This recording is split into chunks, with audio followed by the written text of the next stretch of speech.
Hello everyone. In this video, I will show you how to fix some TPM errors using ERRA BIOS bot on Telegram. The method is simple. First, prepare your BIOS dump file. Second, get the official BIOS downgrade exe link from the laptop brand website, like HP, Dell, Lenovo, ASUS, Acer, or another official support page. Then send everything in one message inside the Telegram group.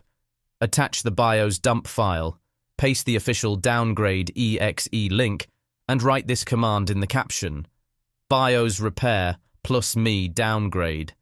The bot will download the official file, repair the BIOS, apply the ME downgrade process, and then send the fixed file back to you. This can help in cases where TPM errors are related to BIOS or Intel ME version problems. Please use only official downgrade links and always keep a backup of your original BIOS dump before flashing. ERRA BIOS. Bot makes the process fast, easy, and direct through Telegram.